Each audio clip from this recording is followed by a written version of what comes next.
What's up, guys? Welcome back to the channel, and today we're doing another AutoCAD architecture video, specifically part 2 or episode 2 of building the one bedroom house in AutoCAD architecture. So if you didn't see part 1, then you can actually go ahead. I will leave the link in the description. Part 1 was actually the bearings, and the bearings is right here on the screen. So obviously we could just go ahead, select wall, and start doing our walls, but we're going to do this the right way, because what makes up wall are blocks, and we have different types of blocks. For this house that we're going to be doing a CMU, going to be using a CMU 150 or CMU 6. So it all depends on whether you are using the imperial AutoCAD architecture or the metric AutoCAD architecture. For me, I'm using metric, so therefore I will use millimeter.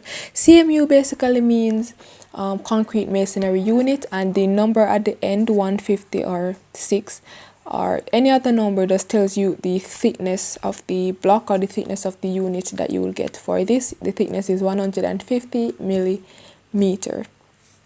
So right now we're going to go to the insert tab of the ribbon, and we're going to go to content browser. After we select content browser, we should see a pop-up menu, and after we see this page, we're going to try our best and find wall. I went on it already, so it kind of just pop up back. So but we can go back, and we're going to select wall at the bottom. If you don't see wall, you can just select next to go to the next page and see if you see wall over there. And we have wall right here. What we can do now is select it, and after we do select wall, we're going to see another pop-up menu, and we see CMU. Now all you have to do, look for CMU 150, and we are going to add it to palette, add it to our tool palette, because if we selected insert a join, you would have to come back again and select it. So it's just basically add it to the tool palette, where you can access it anytime you want. Now let us begin. We're going to start by tracing out the external part of the house, or the external wall. So just select your block, the CMU 150, and just start tracing your the external part of the bearings, starting at column 1A, going to 5A, and you can zoom up just to see if you're having the right points. And basically we're just tracing it. That's all we're doing, tracing the edges.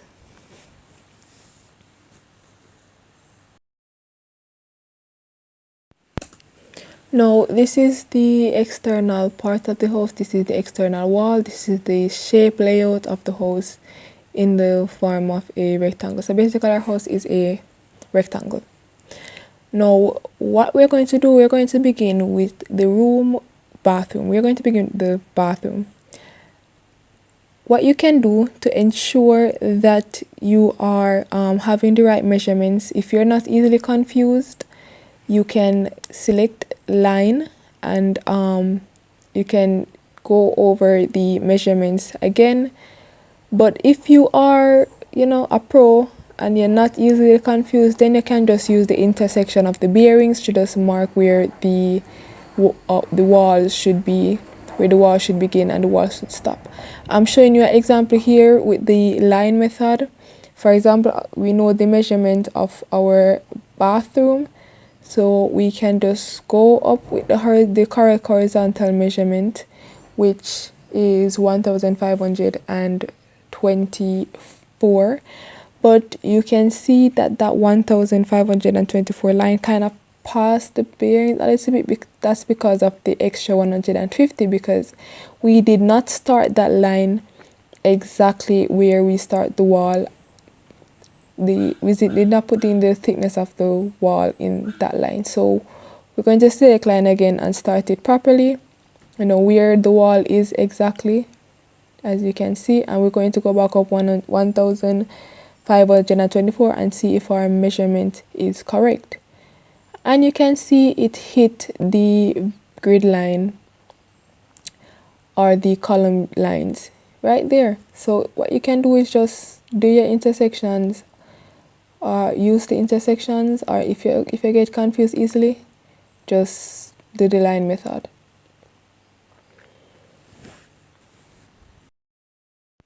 And right here, I'm just going over the measurement again just to show you that the line method that you can use with the horizontal measurement of the bathroom. There you go. So we can just use the intersection. So let's delete these lines and just go ahead and put in our walls.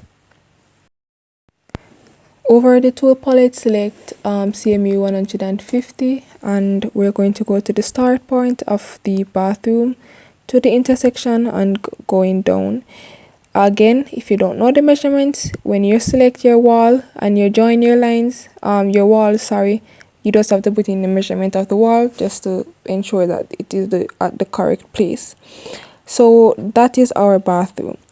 Now that we have our bathroom, we're going to move on to our bedroom.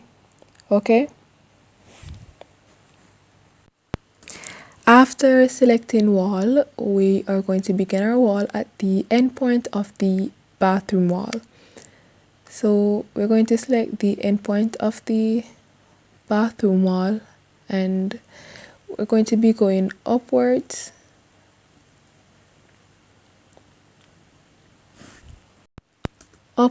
to the first intersection we see. And as you can see, there's a little triangle with an exclamation mark, which means there's something wrong with that wall. And what is wrong with that wall is that it is not connecting with the bathroom wall. So we're going to select it and select move, select the endpoint, and just move it over.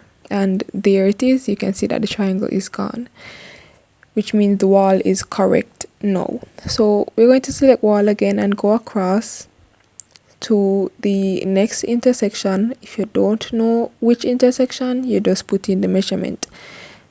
To the next intersection, put in the measurement or just click, and we can finish our room by going down. And that is it. That is our bedroom.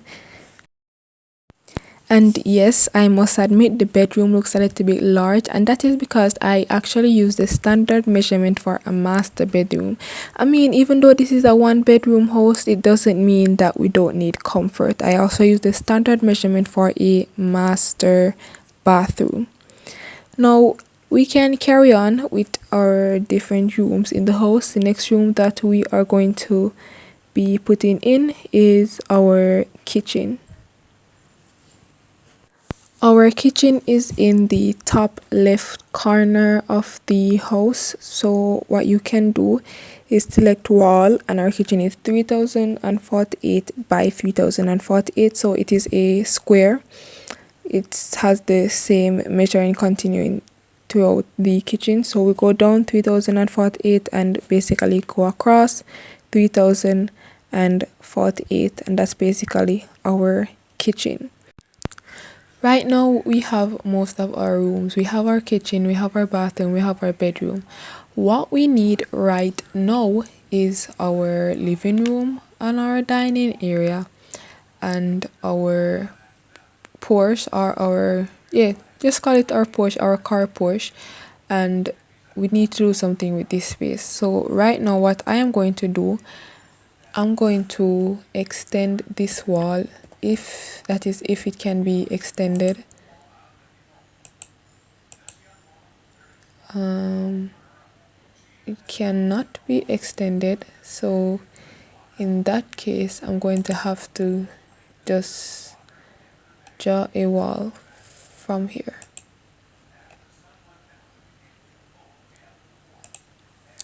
Right, now we are going to have an open concept. I know a lot of persons don't like the idea of an open concept living and dining area and kitchen area, but what an open concept is essentially is when you go inside your house, you basically have your living room, and just right over here is a dining room.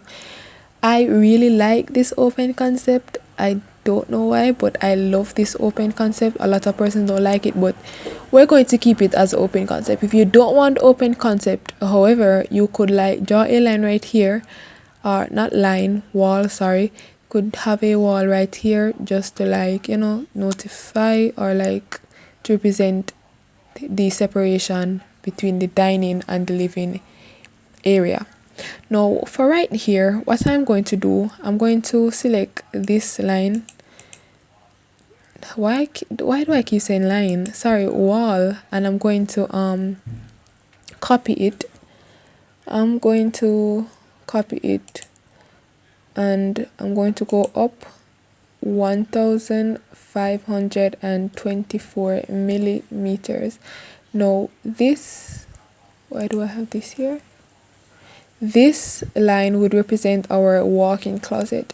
Now what I'm also going to do, I am going to select wall, and I'm going to have a wall right here going here. I'm going to just block off that area, and we have an exclamation mark right there. Just means that the wall is not properly. Yeah, no, what this area that I just did is going to represent a laundry area. Now this space is big enough for a washer and a dryer and some cabinet space. So yeah, now we have bathroom, walk-in closet, and laundry area, and this would be our hallway, and we have a open concept living and dining area. Now when we come to the next episode, we'll be putting in our openings and our doors. That way you can see better, you can picture the house better. Now right at this big open area, as I said, it can be a carport because I think our carport is supposed to be like 9 to 10 feet, and this is like 4,000 something. 9 to 10 feet is like 2,000 to 3,000 millimeters. So this is big enough for a carport. You just come right here and park. And if you, I don't know if you like watch tours like me, I love to watch like house tours. You will notice that most these places, like these one bedroom complex, is mostly houses that are in gated community. So in gated community, this is how you would see the layout of the house.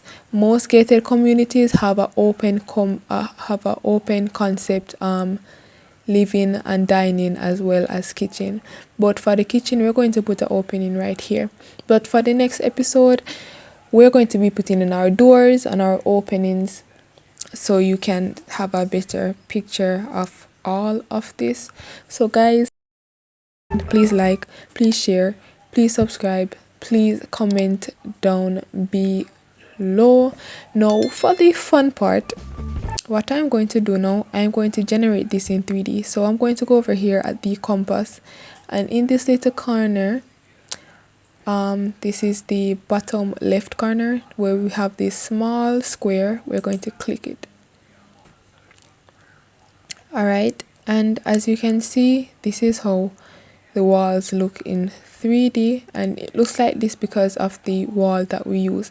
I mean, if you want different views of this, we can go over here and we can just turn it, you know, and stuff like that. But what I'm going to do now is show you how you can get you can view this differently. So go to the ribbon tab and go on the tab that says view, and right here where you have 2D wireframe, we're going to drop that down, and we have all these conceptual, hidden, realistic.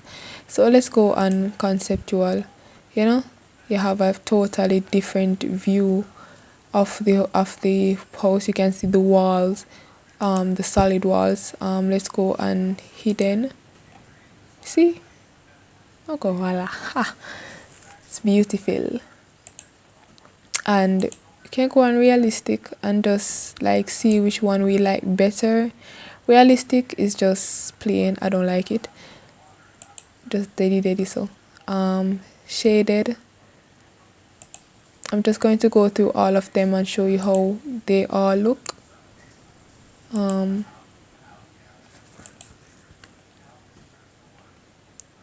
It's the same thing, shaded with edges, not sure what that, I don't use that. Shades of gray,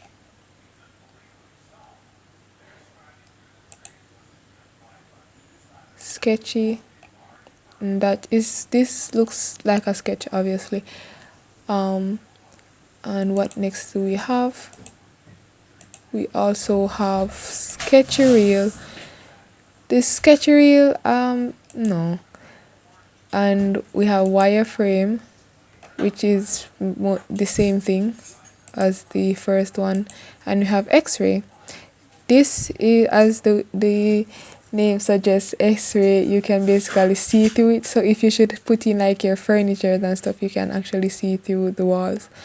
But I mostly like to use conceptual and 2D wireframe, or I use hidden. So that is it, guys. If you haven't seen part 1 yet, please visit part 1. I will have the link down in the description below. Tune in for part 3, where I will be having the doors and the openings, guys. Again, like, comment, share. Definitely don't forget to subscribe. Stay blessed, give less, on a normal love.